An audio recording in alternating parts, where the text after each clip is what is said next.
बारामती में आयोजित एक बैठक के दौरान राजनीतिक बयान सामने आया है, जहां रोहित पवार ने दावा किया कि सुनेत्रा पवार को भारी मतदान मिल सकता है। उन्होंने कहा कि अजित पवार के विकास कार्यों से जनता परिचित और उसी आधार पर उन्हें मजबूत समर्थन मिलाने की उम्मीद में है।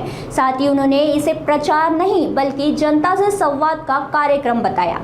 आइए जानते हैं रोहित पवार इनका आगे का विस्तृत बयान।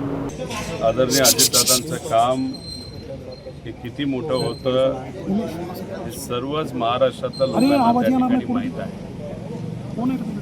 पण ज्या भूमीने आणि ज्या लोकांनी त्यांना पाठबळ दिलं, मताधिक्य दिलं, त्या बारामतीकरांना तर दादांचा स्वभाव, त्यांचं कार्य, त्यांचं काम, त्यांचा संपर्क, काय पद्धतीने ते बारामतीकरांवर दादा प्रेम करायचे या सगळ्या गोष्टी त्या ठिकाणी माहीत आहे।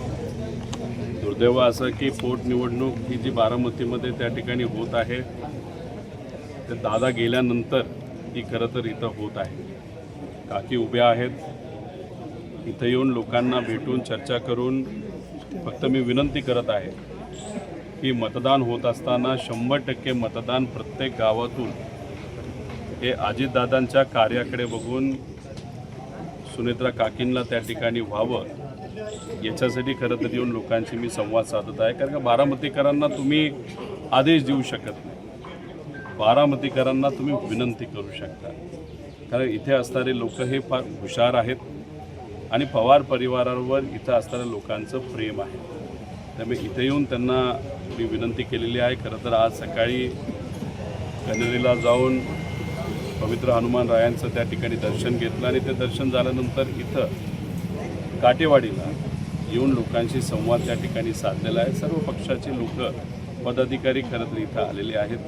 काल संध्याकाळीच हा दौरा तिथं ठरला, पण हा प्रचार दौरा नसून लोकांचा संवादाचा कार्यक्रम आहे असं आपल्याला त्या ठिकाणी म्हणता येईल।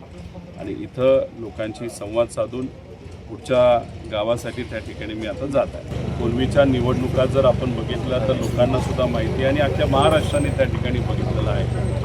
पवारसाहेबांची निवडणूक असो, अजित काकांची असो, नाहीतर आत्यांची असो, प्रत्येक निवडणुकीला परिवार म्हणून आम्ही सर्वजण एकत्रित त्या ठिकाणी फिरतो। कुणी राय भाग घ्यायचं, कुणी शहर घ्यायचं, कुणी इतर राहिलेला भाग त्या ठिकाणी घ्यायचं, लोकांशी बोलायचं, महिलांचे काही कार्यक्रम, त्याचा भेटी काही लोक घ्यायचे। त्यामुळे ते जे वातावरण होतं, तो जो काळ होता, हा संयुक्तित पवार परिवारासाठी अतिशय महत्त्वाचा आणि चांगला काळ त्या ठिकाणी होता। पण नंतर ज्या गोष्टी झाल्या त्या झाल्या आणि आज दुर्दैव असं आहे की पोटनिवडणुकीमध्ये ते सुद्धा दादा गेल्यानंतर इथं निवडणुकीच्या प्रचारासाठी यावं लागतं आहे। हे खरं तर मनाला लागणारं, दुःख देणारं असलं तरी दादांकडे बघून या इलेक्शनमध्ये आजपर्यंत कोणालाच एवढी लीड मिळाली नाही, तेवढी लीड ही त्यांच्या पक्षाला इथून कशी मिळेल यासाठी प्रत्येक व्यक्ती आपापल्या लेवलला त्या ठिकाणी प्रयत्न करत आहे।